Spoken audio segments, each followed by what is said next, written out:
మాఘపురాణము 11వ అధ్యాయము. భీముని ఏకాదశి వ్రతము. సంవత్సరంలో వచ్చు 12 మాసములలోనూ మాఘమాసము అతి ప్రశస్తమైనది. అటువంటి మాఘమాసములో నదిలో కానీ, నది లేని చోట తటాకమందు కానీ, తటాకము కూడా అందుబాటులో లేని ఎడల నూతి వద్ద గాని స్నానము చేసినచో పాపములన్నీయు హరించిపోవును. పూర్వం అనంతుడను విప్రపుంగవుడు యమునా నది తీరమందున్న అగ్రహారంలో నివసించుచుండెను.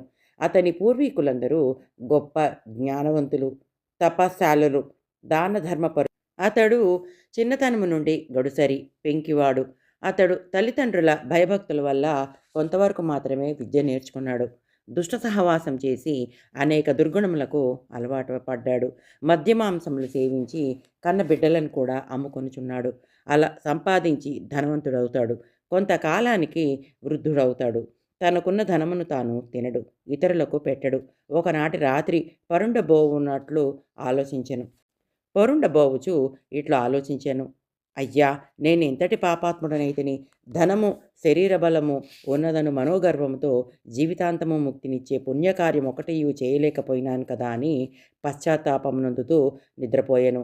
అన్ని రోజులు ఒకే విధముగా ఉండవు కదా. ఆనాటి రాత్రి కొందరు చోరులు అనంతుని ఇంటిలో ప్రవేశించి ధనము, బంగారము ఎత్తుకుని పోయేరి. అనంతుడు నిద్ర నుంచి లేచి చూడగా అతని సంపదంతా అపహరించబడినది.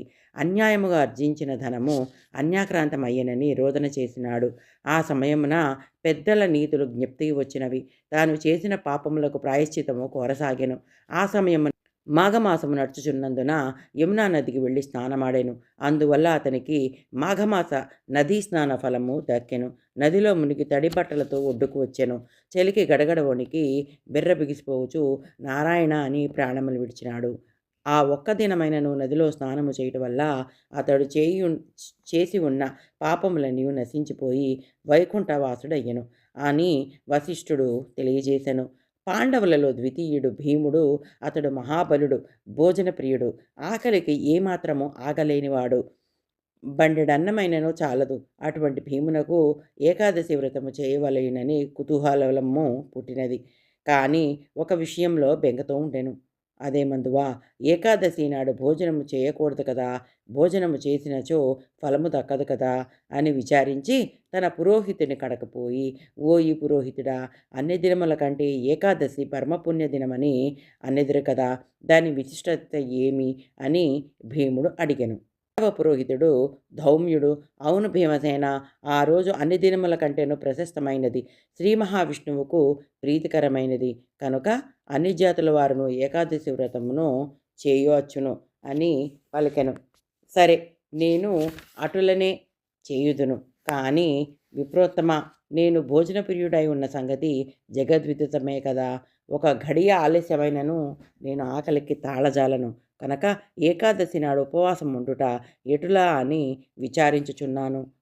ఉపవాసమున్న దినమున ఆకలి ఎక్కువగా నుండును కావున ఆకలి దాహము తీరులాగా ఏకాదశ వ్రతఫలము దక్కులాగా నాకు సలహా ఇయ్యము అని భీముడు పలికెను. భీమసేనుని పలుకులకు ధౌమ్యుడు చిరునవ్వు నవ్వి, రాజా, ఏకాదశి వ్రతమును దీక్ష అవసరము. దీక్షతోనే కార్యము చేసిన కష్టం కనిపించదు. కాన నీవు దీక్ష పూనినచో ఆకలి కలగదు. రాబోవు ఏకాదశి అనగా మాఘ శుద్ధ ఏకాదశి మహాశ్రేష్టమైనది. దానిని మించిన పర్వదినము మరి ఒకటి లేదు. ఒక్కొక్క సమయంలో మాఘ ఏకాదశి రోజు పుష్యమి నక్షత్రంతో కూడినదై ఉండును. అటువంటి ఏకాదశి సమానమగున్నది మరి ఏదీయూ లేదు. సంవత్సరం నందు వచ్చు 24 ఏకాదశులలో మాఘ శుద్ధ ఏకాదశి మహాపర్వదినము కాన ఆ దినము ఏకాదశి వ్రతం చేసిన గొప్ప ఫలితము కలుగును. ఇందు ఏమాత్రము సంశయము లేదు. కాన ఓ భీమసేన, నీవు తప్పక మాఘశుద్ధ ఏకాదశి వ్రతమును ఆచరింపుము. ఆకలి గురించి దిగులు పడకము. దీక్షతోనున్న ఎడల ఆకలి ఏమాత్రము కలగదు. నియమము తప్పకూడదు అని వివరించెను. దౌమ్యుని వలన తన సంశయము తీరినట్లు అగుటతో భీముడు మాఘశుద్ధ ఏకాదశి నాడు అతినిష్టతో వ్రతము చేసి ఉపవాసముండెను. అందులకే మాఘశుద్ధ ఏకాదశిని భీమ ఏకాదశి అని పిలుతురు.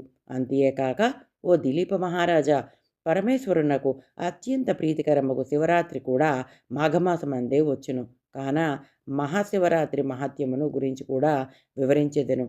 శ్రద్ధాళువై ఆలకింపుము అని వశిష్ఠుల వారు దిలీప మహారాజుతో ఇటుల పలికిరి. ఏకాదశి మహావిష్ణువునకు ఎటుల ప్రీతికరమైనదియో అదే విధముగా మాఘశుద్ధ చతుర్దశి అనగా శివ చతుర్దశి, దీనినే శివరాత్రి అని అందరు. అది ఈశ్వరునికి అత్యంత ప్రీతికరమైన దినము. దిలీప మహారాజా, పరమేశ్వరునకు అత్యంత ప్రీతికరముగు శివరాత్రి కూడా మాఘమాసమందే వచ్చును. కాన మహాశివరాత్రి మహాత్మ్యమును గురించి కూడా వివరించెదను. శ్రద్ధాళువై ఆలకింపుము అని వశిష్ఠుల వారు దిలీప మహారాజుతో ఇటుల పలికిరి. ఏకాదశి మహావిష్ణువునకు ఎటుల ప్రీతికరమైనదియో అదే విధముగా మాఘశుద్ధ చతుర్దశి అనగా శివ చతుర్దశి, దీనినే శివరాత్రి అని అందరు. అది ఈశ్వరునికి అత్యంత ప్రీతికరమైన దినము. మాఘమాసమందలి అమావాస్యకు ముందు రోజున వచ్చే దీనినే మహాశివరాత్రి అని అందరూ పిలిచెదరు. ఇది మాఘమాసములో కృష్ణపక్ష చతుర్దశి నాడు వచ్చును. ప్రతి మాసమునందు వచ్చు మాస శివరాత్రి కన్నా మాఘమాస కృష్ణపక్షంలో వచ్చు మహాశివరాత్రి పరమేశ్వరునికి అత్యంత ప్రీతికరమైనది. ఆ రోజు నదిలో కానీ, తటాకమందు కానీ, లేక నూతి వద్ద కానీ స్నానము చేసి శంకరుని పూజించవలెను. పరమేశ్వరుని అష్టోత్తర శతనామావళి సహితముగా బిల్వపత్రములతో పూజించవలేను. అటుల పూజించి శివప్రసాదము అమావాస్య స్నానము కూడా చేసిన ఎడల ఎంతటి పాపములు కలిగి ఉన్ననో అవన్నీ వెంటనే హరించిపోయి కైలాస ప్రాప్తి కలుగును. శివ పూజా విధానములో శివరాత్రి కంటే మించినది మరి ఒకటి లేదు కనుక మాఘమాసము కృష్ణపక్షంలో వచ్చు చతుర్దశి ఉమాపతికి అత్యంత ప్రీతిపాత్రమైనది. కాన శివరాత్రి దినమున ప్రతివారు అనగా జాతి భేదముతో నిమిత్తము లేక అందరూ శివరాత్రి వ్రతం ఆచరించి జాగరణ చేయవలెను. మున్ను శబరి నది తీరమందున్న అరణ్యములో కులీనుడను బోయవాడు తన భార్య బిడ్డలతో నివసించుచుండెను. అతడు వేట తప్ప మరొక ఆలోచన లేని కడు మూర్ఖుడు. వేటకు పోవుట, జంతువులను చంపి వానిని కాల్చి తాను తిని తన భార్య బిడ్డలకు తినిపించుట తప్ప మరి ఏమీయో తెలియదు. జంతువులను వేటాడుటలో నేర్పు కలవాడు. క్రూర మృగములు సైతము ఆ బోయవాణిని చూసి భయపడి పారిపోయేటివి. అందుచేత అతడు వనమంతా నిర్భయంగా తిరిగేవాడు. ప్రతిదినము వలనే ఒకనాడు వేటకు వెళ్ళగా ఆనాడు జంతువులేవియూ కంటపడలేదు. సాయంకాలమగుచున్నది. వట్టి చేతులతో ఇంటికి వెళ్ళుటకు మనసంగీకరింపనందున ప్రొద్దుకుంకిపోయినను అక్కడ ఉన్న మారేడు చెట్టు పైకెక్కి జంతువుల కొరకు ఎదురు చూచుచుండెను. తెల్లవారుతున్న కొలది చలి ఎక్కువై మంచు కురుస్తున్నందున కొమ్మలను దగ్గరకు లాగుకొని వాటితో తన శరీరాన్ని కప్పుకొనుచుండెను. ఆ కొమ్మలకున్న ఎండుటాకులు రాలి చెట్టు కింద ఉన్న శివలింగము మీద పడినవి. ఆ రోజు మహాశివరాత్రి. అందులో బోయవాడు పగలంతా తిండి తినక రాత్రంతా జాగరణతో ఉన్నాడు. తనకు తెలియకపోయినను మారేడు పత్రములు శివలింగముపై పడినవి. ఇంకేమున్నది, శివరాత్రి మహిమ బోయవానికి సంప్రాప్తించినది. ఒకనాడు వేటకు వెళ్ళగా ఆనాడు జంతువులేవియూ కంటపడలేదు. సాయంకాలమగుచున్నది. వట్టి చేతులతో ఇంటికి వెళ్ళుటకు మనసంగీకరింపనందున ప్రొద్దుకుంకిపోయినను అక్కడ ఉన్న మారేడు చెట్టు పైకెక్కి జంతువుల కొరకు ఎదురు చూచుచుండెను.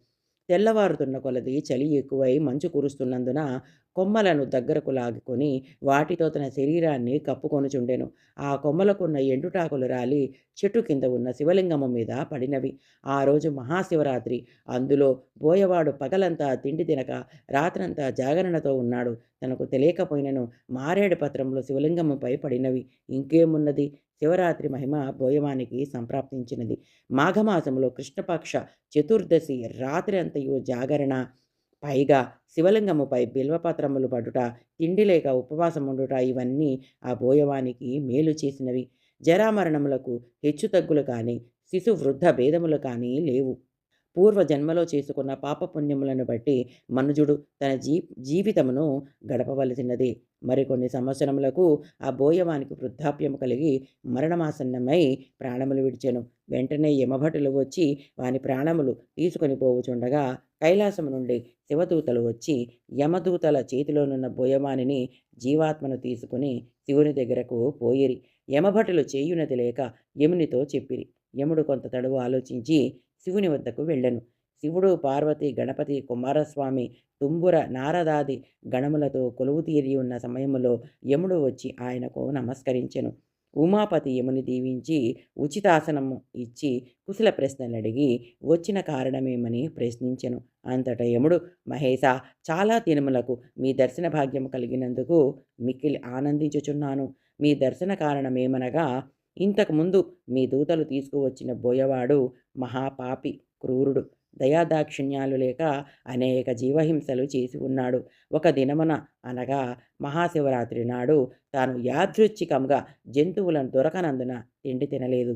జంతువులను వేటాడుటకు ఆ రాత్రి అంతయు మెలకువగానున్నాడే కానీ చిత్తశుద్ధితో తాను శివలింగమును పూజించలేదు కనుక అతనిని కైలాసమునకు తీసుకొచ్చుట భావ్యమా? అంత మాత్రముచే అతనికి కైవల్యము దొరుకునా అని యముడు విన్నవించుకున్నాడు. యమధర్మరాజా, నాకు ప్రీతికరమగు మహాశివరాత్రి పర్వదినమున బిల్వపత్రములు నాపై వేసి తిండి లేక జాగరణతో ఉన్న ఈ బోయవాడు పాప విముక్తుడు కాగలడు. ఈ బోయవానికి కూడా ఆ వ్రతఫలము దక్కవలసినదే కదా. ఈ బోయవాడు మా పాపాత్ముడైనను ఆనాటి శివరాత్రి మహిమ వల్ల సాయుధ్యమును పొందినాడు అని పరమేశ్వరుడు యమునికి వివరించెను.